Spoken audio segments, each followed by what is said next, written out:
The Grandparent's House and the Mystery of the Candles, Part 1. Hello friends, the following story I'm going to tell you is about the daily life of a young man named Angel Reyes. I hope you don't ask me for many explanations since I don't have them, and of course I would like to have them. I would like to understand and make sense of all this chaos. God knows I've tried. My family is stubbornly boring. I don't mean that in a bad way. On the contrary, that absence of problems has had a very quiet life. We're not rich, but we've never lacked anything. We don't have luxurious vacations, but we can visit the family at least once a year. My parents have a happy marriage. There's not much to tell, and I thought for a long time that we all had such a life, all the family members.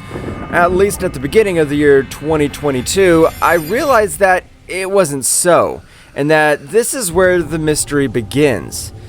It all started with a photography workshop. They made me choose someone from my family and take pictures of that character and his environment to try to capture the essence of his personality. Thinking of someone interesting, I asked my grandfather to take pictures of him. Although my grandparents were like us, extremely quiet, that house of more than 150 years was already a character. At least that's what I thought then. I took some pictures of my grandfather and it was time to eat.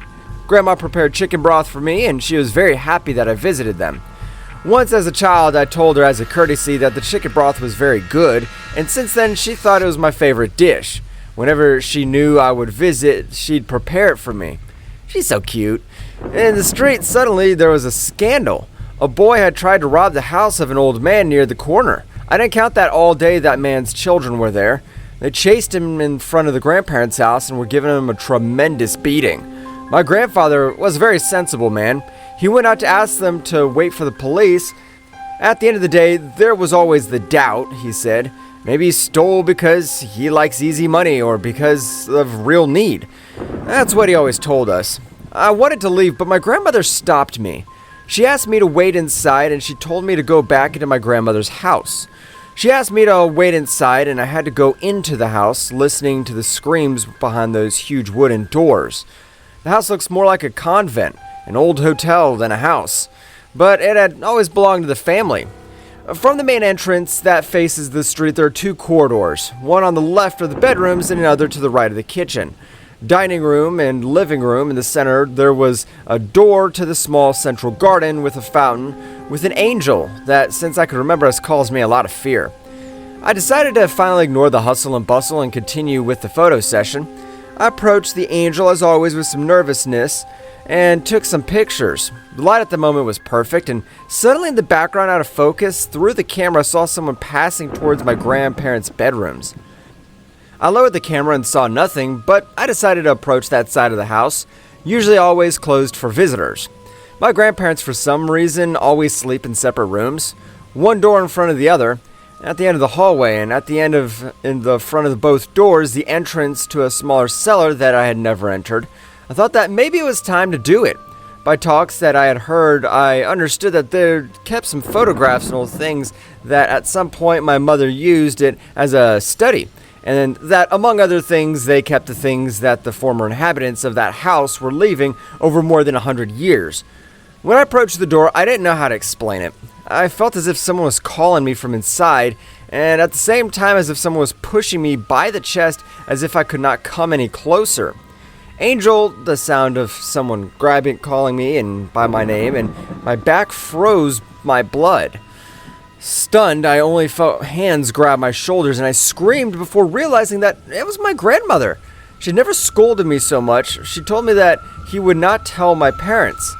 But even she had asked me to leave the house at that moment. She didn't make me chicken broth again in any of the other visits. That was what hurt me the most. At the end of the year, she died without having forgiven me.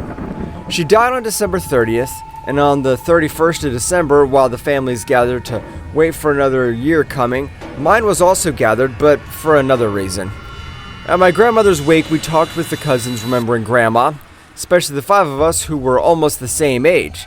The five of us were going to college at the time, and in the middle of the memories, I told them for the first time about the conflict I had with Grandma. That invasion of her privacy, innocently on my part, cost me my relationship with her in the last months. Everyone agreed that it wasn't a big deal. And suddenly the voice of Lucia, a cousin that was about 12 years old that we thought was still asleep in her brother's lap, said something that would only complicate things. She said something that would only complicate what she thought, and she told us, by accident, she entered the interior of that room that remained permanently closed since she could remember. It was, according to what she told us, completely upholstered with religious figures, and in the center of the room there was a round table full of lighted candles. We didn't believe her. If our grandparents said something in particular, it was that they were not at all concerned about that kind of religious figures and didn't educate any of their children to the Catholic or Protestant religion, or in which they were educated by their families. We told them that surely she was confused and that she had imagined it or was making it up, but her answer was so clear. She said it even with her closed eyes that if she didn't wake up, well, you wouldn't believe me and go and see for yourselves. At that moment, the house was alone, and we weren't far from the house, about 3 or 4 blocks, so we decided to go and end the curiosity. We told our relatives that we were going to go buy something to eat and ask the grandfather if he needed something for his house. We walked at a hurried pace for some reason without making much noise. I felt hollow in my stomach. I felt like telling them that we better forget about it, that it wasn't worth it.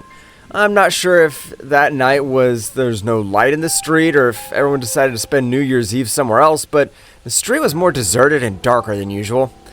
We entered the house and turned on the light. The silence was such that I could hear the sound of the lights. Silence was so deafening I could hear the noise of the bulb. We nervously walked down the hallway to the bedroom. When I looked at that angel in the courtroom, it terrified me. This time I saw him looking directly at me. I don't know if it was the little lighting coming in and my nerves, but I could barely see his face.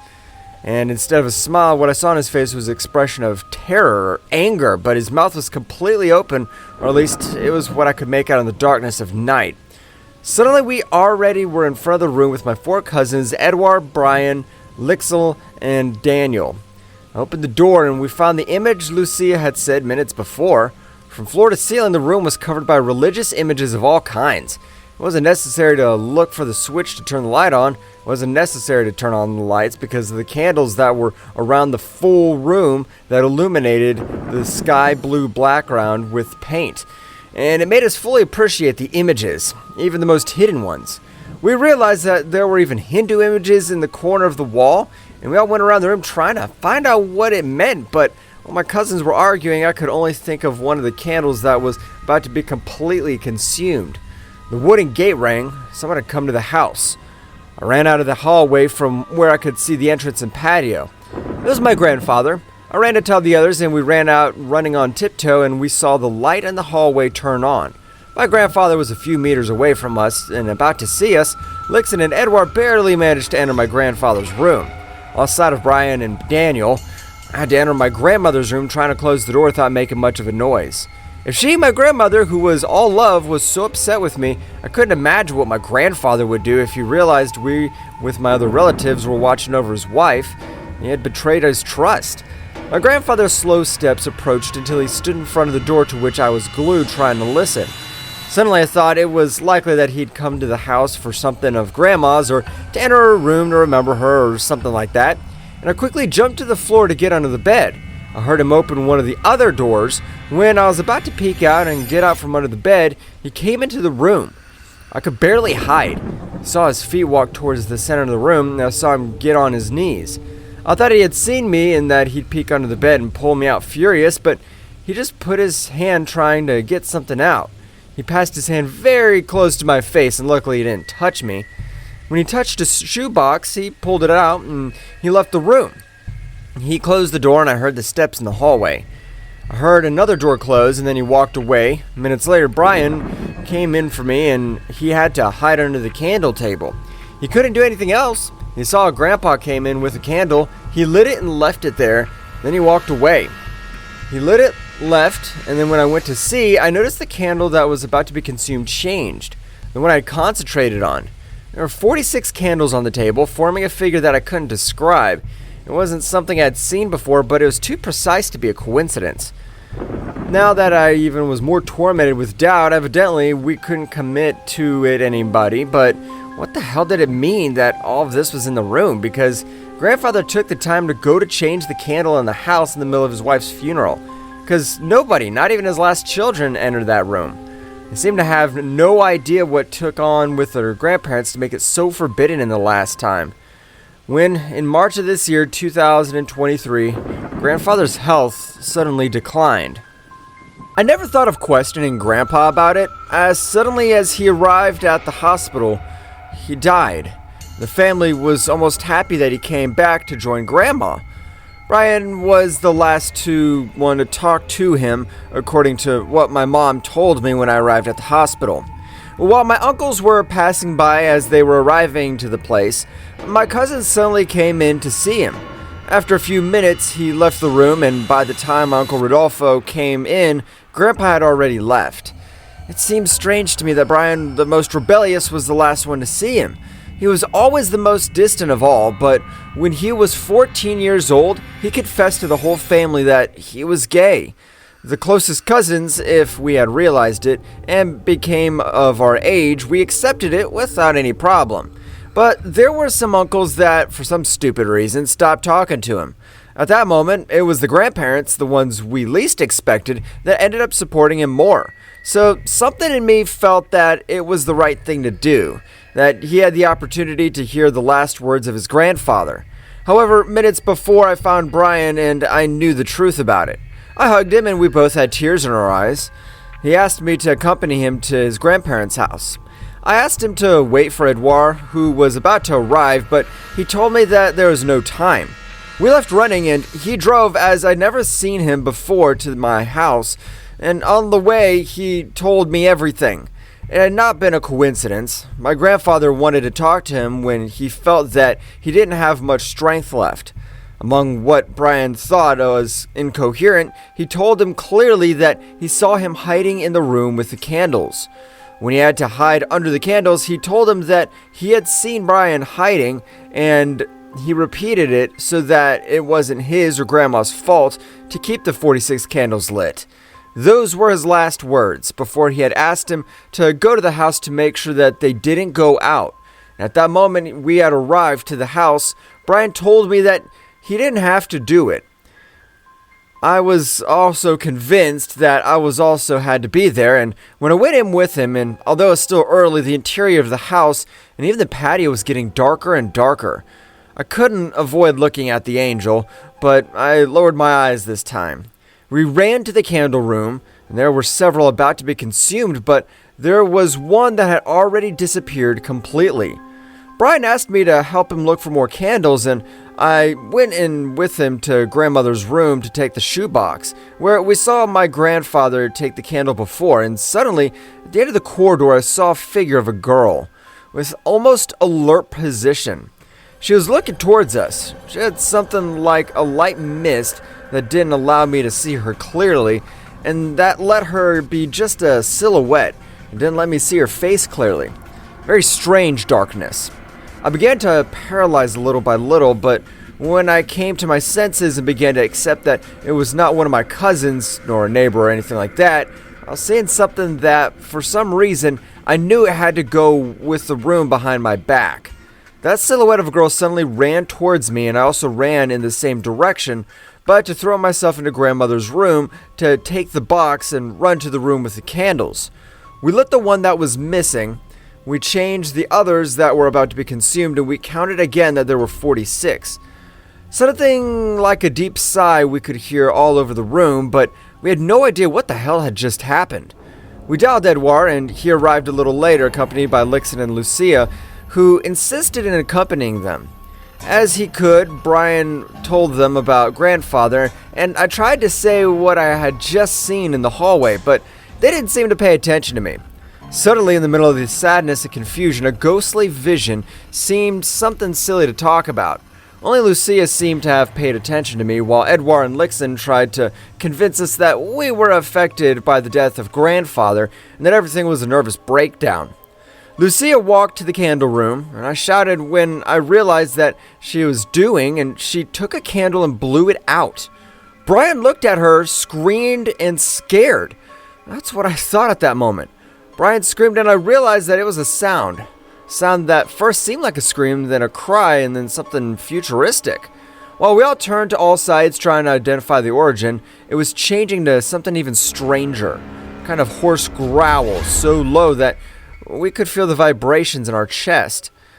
When we heard that sound drop, the dining room light came on the other side of the courtyard. We saw a silhouette come rushing in. I was sure I had to be imagining it, because that silhouette was impossible to be real. First I thought it was a very thin, shirtless man, but as he ran and entered the dining room door of more than 2 meters and 50 tall, that silhouette crouched down as if he was too big that he couldn't even enter, so he had to crouch down. I was about to ask the others if they saw it too when Edward and Lixon ran out at full speeds towards the street door. Brian ran to light the candle that Lucia still had in her hands. I have to say, Brian, as if trying to calm down, when I asked him what he meant, he answered scared to me. And although I understood it, until I knew what the hell was going on, he would have to stay in that house to make sure that 46 candles were lit. That Tuesday at approximately 6 o'clock in the afternoon, I arrived with a suitcase to accompany Brian, who had already arrived in the morning. Nobody cared. All the uncles thanked us for the gesture of taking care of the house, with the exception of Uncle Rodolfo. It was said that the grandparents had decided to inherit the house to him for being the last one to have left it and for being the one who had not been able to buy one of his own. Uncle Rodolfo surprised us that same night when he arrived at dinner time and settled in Grandma's room. He brought dinner for the three of us, and he tried to pretend that he came to the house in a friendly way. His presence, more than bothering us, it made it impossible for us to continue investigating about the room and what we had seen the next day. Grandpa died, and even more so. We were in a tremendous panic, and to our bad luck, the sound of a clock, which was in the hallway to the bedrooms, but the sound of bells was heard in the hallway, and the three of us began to talk about 12 at night, but the sound of bells reached every corner of the house, and it made our hair stand on end. At that moment, as if hidden in the sound, I heard clearly that something fell. It was a sharp blow, like someone falling out of bed. In my imagination, that sound came from the candle room, but it couldn't have come from one of the bedrooms. My Uncle Rodolfo seemed to not have heard anything, but my eyes met Brian's. He had also heard. My uncle got up to the kitchen and Brian approached me. I changed several candles, but I kept them in Grandma's room. We'll have to take care of them out of there. I noticed that they were burning faster than normal. I don't know what it could mean. We kept silent when my uncle returned. He said goodbye to us and went to sleep, and the two of us settled, each one of us in an armchair. We felt strange because of what we saw days before in that same room, where we are now. We tried to sleep, but I couldn't stop seeing the total darkness that formed in the corners. Just when I was beginning to fall asleep, when I felt my eyes heavy, and for a moment I began to dream, a noise in the central patio made me open my eyes again. A loud noise, someone running among the flower pots, moving them. I wanted to think it was a dream because I was terrified by the idea of the angel in the garden moving, and several times as a child I had nightmares where this angel chased me around the house. I felt a tremendous fear that literally hurt my heart. Then I looked at Brian with my eyes almost bulging with horror and made a sign to me not to make any noise. I'm sure of what was there then. I could swear by the memory of my grandparents. It was the silhouette of the little angel looking at me with that angelic smile. It's clearly visible. Suddenly, Brian jumped up and screamed, running towards that silhouette that, in one movement, disappeared running down the hallway. We heard the steps with total clarity before getting lost in the bedrooms. We ran and found him terrified in the hallway in the middle of the three doors. We asked him what was happening, and the look on his face, as if he had seen a ghost or someone, had just entered his grandfather's room. I thought it was one of you. Meanwhile, I tried with all my strength not to look towards the patio. To my bad luck, that figure in the center was seen from all possible angles. I think that more of the fear of seeing him at that moment, I could stand the idea of turning around and his place was empty.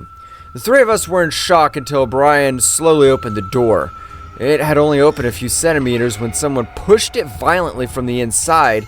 My uncle, from the shock, shouted maybe all the rude things he knew and ran out of the kitchen, shouting that he was going to get a knife and that he would see whoever was in there. Brian took advantage and opened the candle room where he saw that one of them was off. Ran to Grandma's room, took out the candles and lit one, replacing the one that had already gone out and left the rest of the candles in the corner, while I heard a laughter coming from Grandpa's room. When suddenly fell, my uncle ran past me, pushing me out of the way and opening the door to Grandpa's room with a bang. He checked everywhere but found nothing inside the room. We spent the next few hours until dawn telling him everything that had happened since Grandma's death. We had to go to sleep, my uncle said, and in the afternoon we'll think about what to do. I spent half the afternoon since 11 in the morning when I woke up delivering orders from one point to another in the city. At times I forgot everything, and at times my life was like anyone else's. Like all the people around me, and that I wished at about 5 in the afternoon, I moved towards the neighborhood, continuing to think about what awaited me at my grandpa's house. When I arrived at the gate, I ran into Doña Mercedes, a lady who helped my grandparents with the housework during their last years. She gave me her blessing and left in a hurry. When Brian and my uncle came in, they had gallons of holy water on the dining room table, strange artifacts, crucifixes, and Bibles. They scared Doña Mercedes, and I told them, no, she brought all this, and said Brian, I thought it didn't look good. I asked them what she had told them, and Brian said, I just thought it didn't look good. And I asked them what she had told them, and Uncle Rodolfo said not to worry. They were incoherencies and fantasies of the lady. Seriously, I asked her, after everything that had happened to us here, let's say the lady has fantasies. She says they're goblins. Brian said she didn't see them running from the patio to the candle room. She doesn't know what's up with the room either. When she came to the grandparents, they already had it like that. I went to the living room to leave my things that the goblins sounded absurd, but in the house, in that place, in those circumstances, they thought of something out of the normal was enough to terrify me, and that blessed angel smiled towards me in his normal position, but with something different on his face. Angel came on to let's do an experiment and look at this. I didn't like how Brian's words sounded. They opened the door to the candle room, and my uncle, who took one of the small candles, blew it out. The lights flickered for a moment as if there was an overload of electricity, and the flames of the candles trembled, as if someone was breathing near them. I felt a coldness in my back, as if it was coming from a wind from a long corridor, in spite of the lights being on. Because of the way it was built, the house always kept its corners particularly dark. Nothing happened. Before my Uncle Rodolfo could finish that sentence, in an attack of my nerves, my uncle lit the candle and left it on the table. It didn't take 2 seconds for the footsteps to stop, and they wanted us to keep them lit. Let's leave them like this, said my uncle. Whatever they are, they get angry when we put out the candles. Tomorrow, I'm going to look for the priest. He locked the room with the candles and took his things. Stay in the house if you want, but don't get in here. See you tomorrow. After saying that, he just arrived and he left. Brian, however, seemed to not pay attention to him. He seemed concentrated. I don't think they get angry because of the candles. At first, I didn't understand why he whispered what I asked him, and I don't think they get angry because of the candles. I think they prefer them off, don't you think? I don't think you understand the truth. There were 2 more candles about to be finished, at least the ones I could see from the candle room. I didn't understand the truth, I told him. There were 2 more candles about to be finished, at least the ones I could see from here. Let's see if they go out.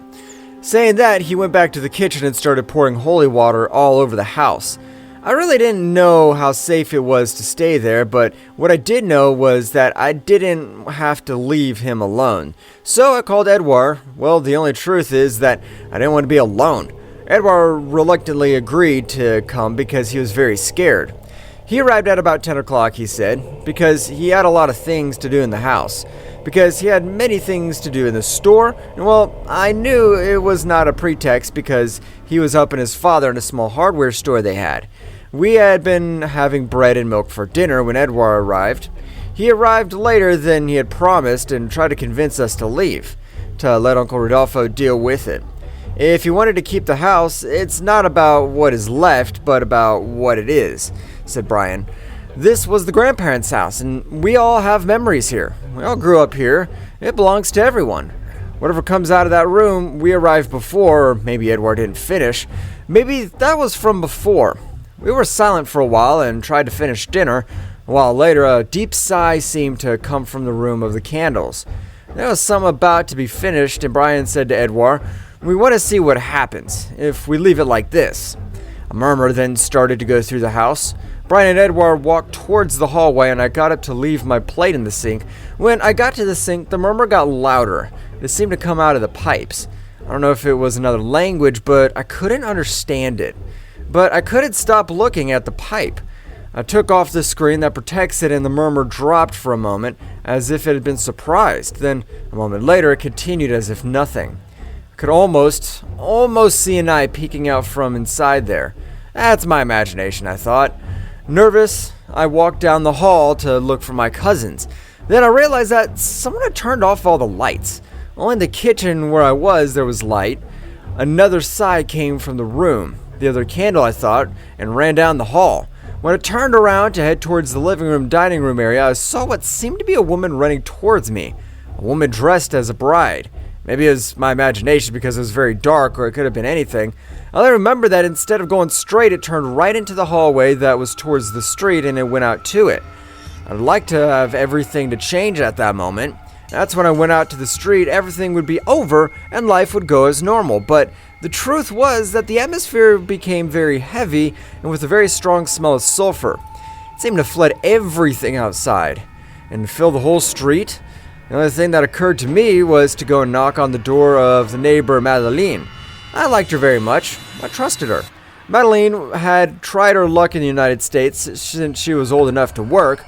She had saved enough money to buy a property in that town when she returned to the country and restored it little by little.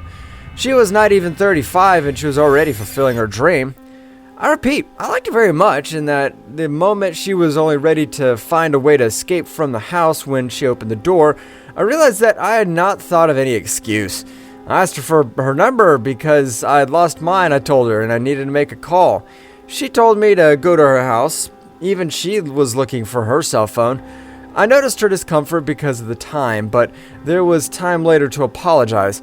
She asked me how I lost my cell phone, and I told her that the power had gone out at my grandparents' house. "Well, look, I am back," she said. She pointed to me at the window of the room and overlooked the street. A room that was closed most of the time that Grandma used to knit one of her favorite hobbies, her silhouette. The silhouette of the grandmother was drawn perfectly at that moment, using the sewing machine. It looked so clear through the curtain that it seemed to have a projector behind. The silhouette suddenly turned towards us, and from the door of the house I saw Brian and Edouard running towards us. The silhouette stopped and changed completely. I can assure that she had that wedding dress. That was the woman I had seen minutes before in the hallway. Although Madeleine didn't know anything more about what had happened in those days, and evidently we didn't tell her anything, she's a witness of what happened at that moment of that silhouette. Besides that, she walked all night in that room, and that night none of us could return. My mom went to pick up some things from the house, and I didn't find out until the afternoon. I asked her why she had gone without telling me anything, and she answered that she didn't need to tell me to get to her parents' house. Evidently, I couldn't answer anything. My mom had gone with my cousin Lucia, and they had been in the house all morning. "Didn't you see or hear anything strange?" I asked her. "Besides the mess you guys left, nothing." And the whole house felt very cold, and I saw what the grandparents did with the room they had been talking about. It's even scary, and in the danger of so many candles lit there, I answered. I asked her about the candles. My mom told me that Lucia had entered and lit some. She told me with something unimportant, without knowing what it meant to us, and at that moment, I sent a message to Lucia to ask her what had happened, why the hell she hadn't told me anything. I arrived at my grandparents' house very early at about 7 in the morning. The old ladies who lived in the neighborhood were cleaning the front of their houses, moments that they commonly took advantage of to talk. The morning breeze was still in the air. For a moment, I stood there in front of the house without daring to enter. I missed my grandmother as never before, and even looking from the opaque window of the living room that she used to sew, I could still see her figure as every time I visited her. The sound of the gate of Madeleine's house opening caught my attention. When I saw her leaving, I approached her to apologize for how I behaved with her the other night. I told her, "Made, I apologized for the day before. Yesterday, I wish I could explain, but it was complicated." She smiled at me and told me not to worry. We would talk later. We never did. She walked away down the sidewalk to the main street. I wanted to apologize to her too for having woken her up that night. I'm not gonna tell you why, but I did it, ma'am. But you think I wouldn't believe you, but she interrupted me. Before I knew what to answer, she told me that the neighbors had been talking about the grandparents' house for years. She always thought they were superstitious old people. I don't know what's going on in there or what you have with Udor these days, but I want you to know that your grandmother is still there in the house. I don't know if she's angry with you or taking care of you, but she's there in the house. I froze. I got cold. I turned back to her window, and there in the darkness between the opaque, I could almost see her face. I knew that maybe I was imagining it, that it was my desire to see her, but deep down, I was sure, whether or not it was me seeing it, that my grandmother was still there.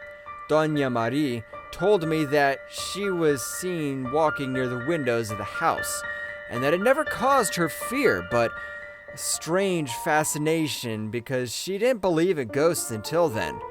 I woke up to the scandal that they had last night when you touched Madeline. She told me I looked out the window to see if everything was all right. When your cousins ran out with you, behind them, I could see your grandmother. It was the first time I saw her well, as if she were flesh and blood. Until then, I had only been able to see her silhouette in the windows. Just when Doña Mari was telling me that, I saw Eudar's car coming. He parked in front of the house and let Lixen and Lucia out. He signaled me to go with them to enter all together, said goodbye to Doña Mari, doubting if what she had told me, but there was something I had to share with my cousins. I had many doubts. My grandmother was there to take care of us, or if she was being forced to stay there to take care of us. Lucia told us that she had heard her mother talking on the phone the night before. Apparently, Uncle Rodolfo had made the decision to sell the house when it came to his name, something that the others were not happy about. Let's go, I want to see something before Byron arrives, Edouard told us, and we went to the house. From the patio, Angel received us macabre as always, but this time I noticed that I was not the only one who tried not to look at him. Every time we put out that candle, something comes. I told him, and just when I pronounced those words, something, terrifying idea crossed my mind. What if my grandmother was suffering?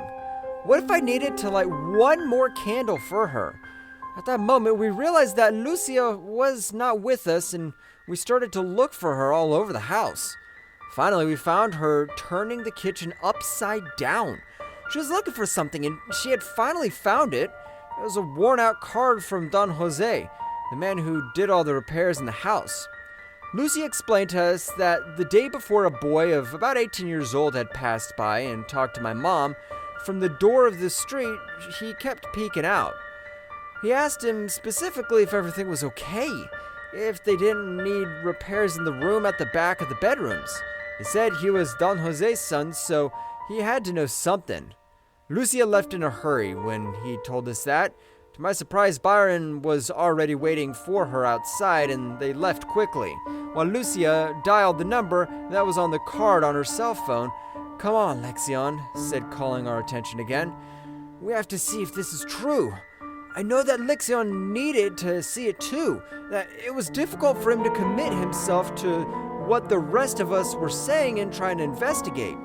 If he had not seen something convincing enough to rule out any reasonable explanation, I was a little tired. I had not been able to sleep during these days, and I did not need to see anything else to believe what was happening." I told him that I was going to go lie down on the living room furniture. I knew they were going to blow out candles and wake up some of those things we had already seen, so I took some of the blankets we had left in the room, and with a lot of fear, I put them on the angel of the garden. Almost as soon as I lay down, I fell deeply asleep. Began to dream many strange things that I remember that I found terrifying, but that I forgot when I woke up. In between dreams, between nightmares, I felt that someone was shaking me, that someone was pulling me violently to wake up. I thought it was one of my cousins, that something was happening, but when I opened my eyes, I saw a woman. I with horrible black hair covering her whole face. A woman who was shaking me while she was on top of me. At that moment, I felt my heart stopped working. I closed my eyes and squeezed them. And at that moment, I stopped feeling her on top of me. I have to say that of all the things that happened there during this week, this was one of the ones that made me feel more danger, but at the same time, it's one that still causes me some doubt. I know that very well it could have been sleep paralysis, but when I sat up, I saw a ray of light coming in that hit me right in the face. I realized that I had slept more than usual, and I looked down to see the time on my watch, but what I saw almost paralyzed my heart. I swear, it was the blanket that was sleeping I had on put on the angel. As soon as I saw it, I ran like hell to the area of the room shouting to my cousins, but none responded. I got to that room. There were about 5 candles out. I didn't know how many, but I hurried to replace them with new ones. When I did, a cry from my grandmother's room called my attention. Worried because I didn't know anything from my cousins, I opened the door to my grandfather's room. The crying came from under the bed. I watched from there, standing in the doorframe, and I had no idea what it was that it was under the bed. I walked to the bed. I bent down. When I lifted the blanket, I realized that it was Edouard. He was hiding under the bed and wouldn't stop crying as if he was a child. I helped him out and asked him what had happened. He kept asking me about Lixin, and we went out onto the street, and I left him at the hardware store that was a few blocks from the house. I went back to look for my other cousin. I went all over the house, but there was nothing. Nothing but a horrible stench that flooded from corner to corner. When I returned with Edouard, he told me that he had just finished talking to Lixin's mother. She was already at home. It was very strange because I never knew what happened. What happened to Lixin? Since that day, I didn't see him again, and months later, he moved out of the city saying he was going to study abroad. I lost all contact with him and even no longer contacts to their social networks. Edouard, however, was very different, but we'll get to that. I received a call from Byron after spending all afternoon looking for him and convincing him managed to talk to the son of Don Jose. Mr. Don Jose flatly refused to talk to Byron or Lucia, but the son was a little more understandable when he saw his desperation. It's very important that you do not stay in the house after dark, but make sure the candles are lit and in order and get out there, Byron told me. Although, as I told him I had just lit them, a great doubt began to enter me, and if there was one about to run out and I hadn't seen it, I felt that something could happen. I was overcome with sadness, thinking that now I had so terrified to enter that place was my second home for so long. A place where I'd felt so many memories. I don't know if it was sadness or fear, but I clearly felt that something was oppressing my chest. The candles were in order, but something told me that one could fall, cause an accident. A fire. It's very strange, I know. It's very difficult to explain, but it's almost as if a person put all those doubts in my head. Although I don't remember that a voice telling me. I put a bucket of water, put it under the table. If something happened, it would help if there was water. At least that was my logic. I went for a glass of water and placed it on the table, and then I went for another one and placed it too, and another one, and another one, and I lost track of how many and taken until I'd taken one more and stopped, and I saw a table full of glasses as well as candles, and behind it was the most horrible figure I've ever seen in all my life. Standing there at the back of the room was a man or something with a humanoid shape who seemed to be totally covered with what looked like wax or something like that. It was as if he was full of scales, and although in his head I couldn't distinguish even a human fraction, I could guess it was him, a smile when he saw me. With that smile, he made a movement with his hand with which he extinguished 2 candles on the table. I ran out. It was a figure so clear and so precise, so sharp, like nothing I'd ever seen before in my life. As clear as I could see the computer at the moment of writing this.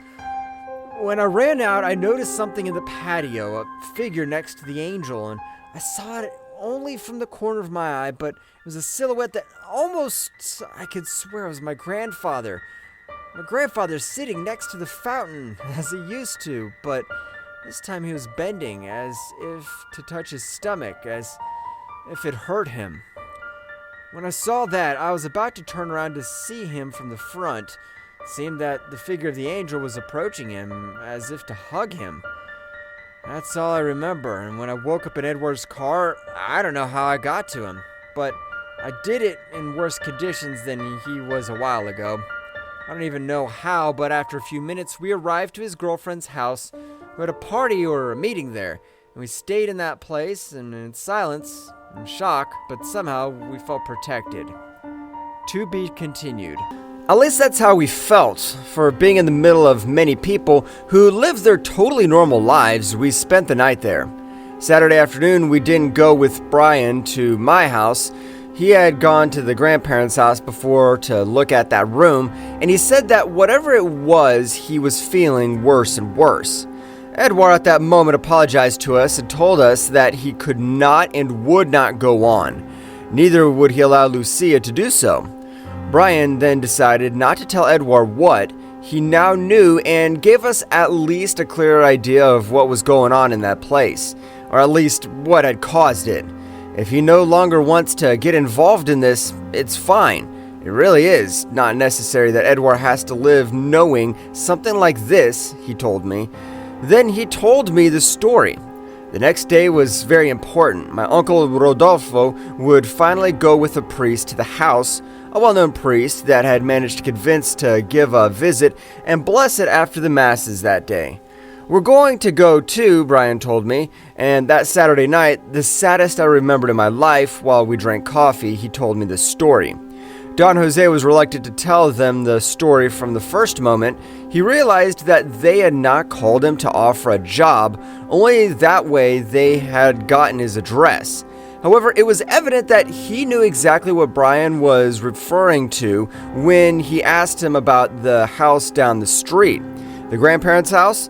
He also knew very well that both grandparents had passed away, and later we found out that he was the one who asked his son to go and check how everything was going. But for some reason, he refused to share what he knew with my cousins, perhaps because he saw them almost like two children after leaving home, disappointed and thinking that they would not achieve anything.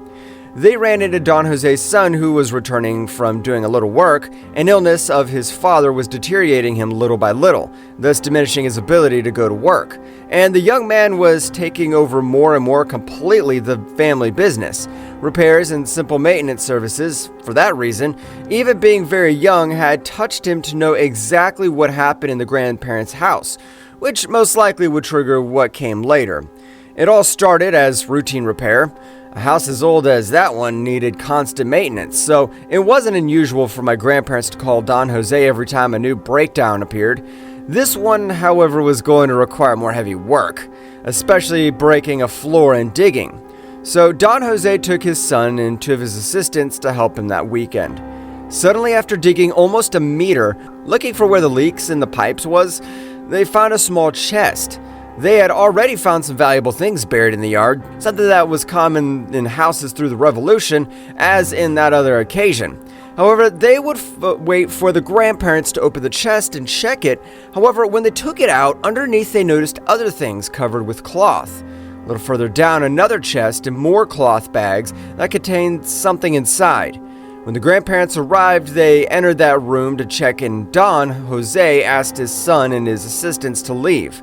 The boy disobeying, he stayed, watched it through a crack in the door. When they began to discover everything that was wrapped in the cloth, the expression of the grandparents went from expectation to concern and then almost to disgust. They continued taking things out of the cloth bags one by one, and they were placing them on that old wooden table. The boy could not see what they were talking about, and eventually they came to the two small chests. The boy was scared and ran to the garden. He hid behind the angel, and from there, he watched as his grandmother ran out and went to the other side of the house, to the kitchen. And there she started to talk on the phone, and the boy, hoping not to be seen, went back to the room. But he found the door already closed. He only heard the grandfather say again and again inside, "It can't be! It can't be!" And he also listened to his father, Don Jose, after his grandfather to calm down. When the two helpers returned from the break, Don Jose asked them to leave and his son to wait in the kitchen for a while. That little while that they had promised him turned into full hours until it got dark, and then several men arrived at the house. By the familiarity with which they spoke, the boy believes they were friends of the grandfather, which soon after they left carrying with them everything they had found, and Don Jose told his son that it was time to return home. He didn't say a word in the car, but halfway down the road he stopped in the middle of a dark street and got out.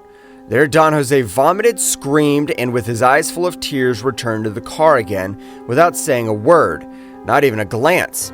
Then they arrived home Lepido, only to his son to enter and not to say anything to his mother, and he stayed in the car. After a while he entered and went directly to the bedroom. Without dinner, this was all that the boy knew for sure. But little comments he heard later, conversations between his parents, loose words made him suspect about what they found on the occasion were at hand. They seemed of a mummy. They were real, that they were human, that they were which was seemed to have formed of a baby. Phases were lost and words without connection that he heard his father say asleep while he had nightmares. The young man told them, "I don't know well what they found there. My father returned to finish that work alone, and since then he got sick. Since that day I had to do repairs in the house, but I never knew what happened. I never really knew what they found, but I know they woke up something, and since then everything changed." While Brian told me what the boy had told him, I couldn't stop looking at him surprised. I never imagined the grandparents in that situation dealing with that kind of thing. They were so calm, but I didn't understand why Brian started to cry while he was sharing what they had just told him. To tell the truth, it seemed exaggerated to me. I told him. He looked at me seriously and answered me. I talked to my mom. Grandpa told her at some point in confidence the history, the stories of those who lived in the house before of Grandpa's family. I don't know if you want to know them, Angel. They are things that, for some reason, they never shared with their family, even less with their grandchildren. When he told me that, I knew that there was no turning back, so I asked him to do it. And Brian told me then about our ancestors. He told me things from the occultism that they practiced at the beginning of the 12th century there. The passing of the revolution that was terrible for thousands of people in the country, caught in the middle of two fires of the sides that would not give in or concede anything and who didn't care about the innocent. Then he told me the stories of the 40s and 50s, the time of the supposed progress of the country, the time for which progress in the country and revolution, and in the time where there was two fires, and within this revolution, that time supposedly the progress at the house seemed to remain in time. There were several stories so incredible that they even shared in chronicles of the time. One of them was the revenge that a soldier swore with his boss, a ruthless landowner who tortured the peons and raped their women. When the revolution broke out, a young peon had seen that man, tortured to death his older brother, swore that he was going to kill him and that he would do to his daughter what he did to dozens of women. About to fall into the hands of people, this rancher managed to escape with his little girl with the help of the girl's nannies. The man, with all the evil that he had very good friends of his entire confidence in his city. Among those friends, my grandfather's family had asked them to hide in the house, but they refused. I told them it was impossible to put the whole family at risk for him. However, they agreed to stay with the daughter until he found another place to put her safe. Weeks later, they had to leave the house to take shelter in another city because it was very dangerous for them to stay in one place. But when they left, the girl didn't appear anywhere. They searched for hours throughout the house, in the street, and they asked in the houses around, and nothing. No one saw her. Being impossible to wait, they left. When they eventually were able to return almost a year later, they unnailed walls and windows and found the girl's body, but she had not been dead for more than 2 months. That's, according to the doctor, meant that she had spent months completely alone, feeding on who knows what, in complete darkness, agony, and in the same house many years before, An older sister, the grandfather, had left school at an early age and was confined to that room in the back, isolated from everyone. Over time, the siblings began to worry, and she screamed at night, cried all day, asking to be let out. When the parents finally allowed her to leave, it was only to confine her in the convent. The siblings never heard from her again. Listening to the stories I made in my head, the same connections that my cousins surely made, but none dared to say them out loud. He told me many more stories that were shared with him in a context completely outside of what we would think as normal. Stories that his mother told him as if talking about eccentricities of people from another time, but for us all this was terrifying. Every detail meant something important, and when we arrived, my Uncle Rodolfo was already there in the house with 2 priests. We talked with them for a while. We found it extremely strange how understanding they both were and how they didn't seem to doubt our stories about the things that we experienced there. You'd be surprised to know the things we had to deal with sometimes. One of the priests told us, the older one, the other one I remember seeing at Grandma's funeral dressed in civilian clothes. He was very serious but seemed to know more about it. He told us that Grandma had come to him telling him certain things that had happened in that house. I know that at some point things started to happen here and that the holy water and what I got to do to help them was not enough. Then Grandma resorted to something else, to another type of beliefs, and she told me very repentant, hoping that I'd forgive her. When she finished saying that, we looked at him with confusion, maybe noticing that he clarified, "Don't worry, his grandmother was not exactly Catholic or religious, so it's not a secret of confession or anything like that because she shared it with me in a chat." But I think it's now the most important thing for you to be very clear. What was already happening then, they proceeded to bless the house and pray in each of the rooms. But it was very clear, we have already done this, and it did not work. Although we were going to do it, Brian asked me at the last minute to not tell my Uncle Rodolfo anything about what we had discovered, and when my parents left, my uncle asked us to stay for a while. While we had coffee again, he told us he had a plan. He had to stay that night, and he would thank us if we would also dare to do it. Before accepting, he told us, wait for the others to arrive. Then he left the house for a moment. He returned accompanied by a woman, a girl about 30 years old, small in stature with short hair.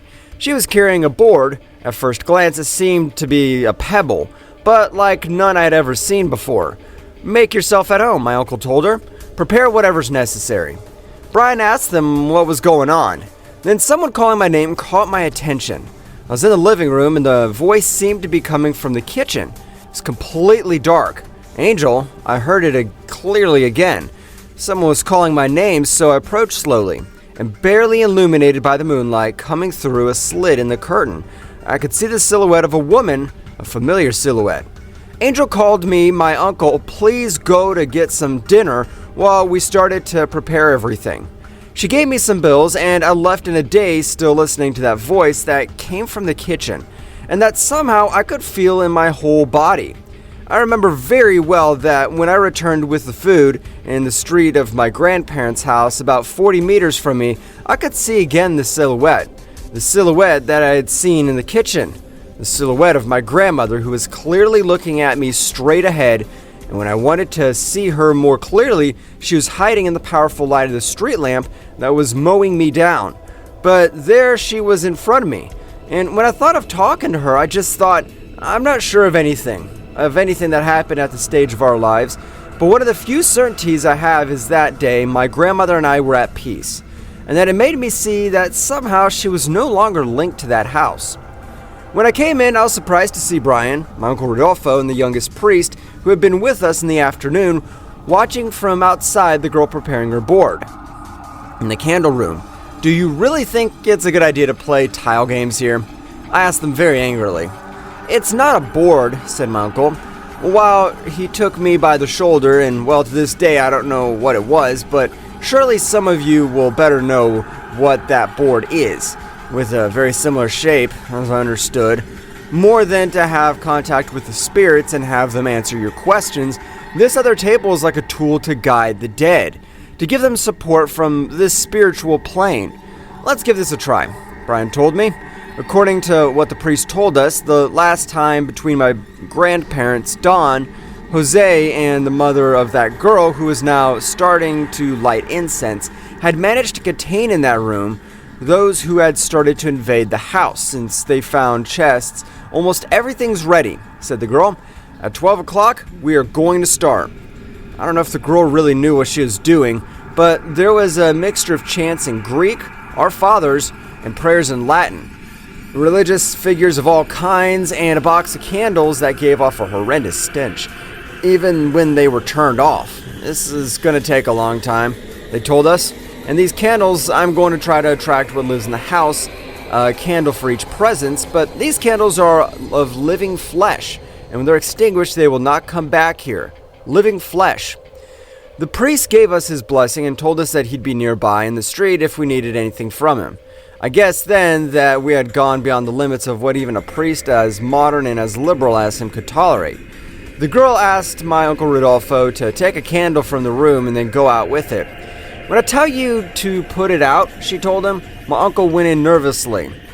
He came out seconds later with the candle and walked towards the entrance of the house. "Put it out," the woman told him, and my uncle did it in one breath. The bait candles that the woman brought with her did not light.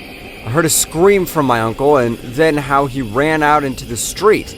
A little later, he told us that he was standing in the hallway when he blew the candle out. Suddenly, his reflection in the mirror began to look more opaque, when he listened to us as if we were farther and farther away.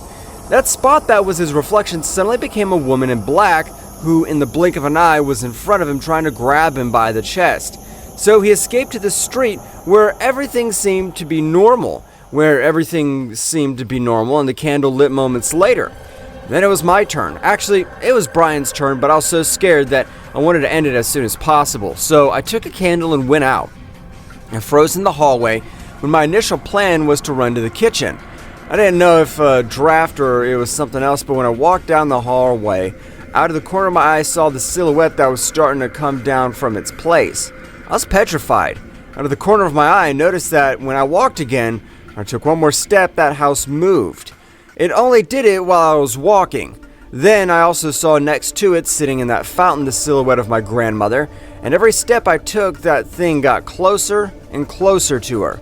But something inside me told me that my grandmother was safe, and my grandmother was out there, and taking courage, instead of running straight to the kitchen, I turned around to run right into the courtyard, right towards the angel figure, and when I saw it head on, I realized that the figure was in its place, that there was no one else there, and that there was Brian holding me to come back. The candle was already lit. He went to the room and picked the candle up and came out. I noticed it was slightly heavier of a candle, one that was in the center and the one that I had not remembered to change. I remember very well his look. Brian's look barely illuminated that candle. He looked and smiled as if it was a child about to make mischief, as if for a moment he was not himself. The lights were off. The only thing that would allow us to see beyond our eyes was the light of the candle he was carrying. Suddenly, she screamed and her candle fell to the floor, breaking. Some extremely loud, heavy footsteps as if a huge animal heard in the room. In the shadow caused by the candles, I could see something like a billy goat. As if it was standing in the center of the room, a short was heard, and all the candles in the room went out. We were in complete darkness. Have you ever heard that recording of Sounds of Hell? That sound that they recorded unintentionally in a dig several miles deep, something very similar started to sound from inside the head at that moment. While Brian and I lit matches as we ran into the room before closing the door, I watched in the hallway as it was filled with figures, blurry silhouettes walking slowly towards us. When the light of a candle flickered behind me, I could have sworn that one figure stopped. I didn't know if that happened with the others, but I closed the door.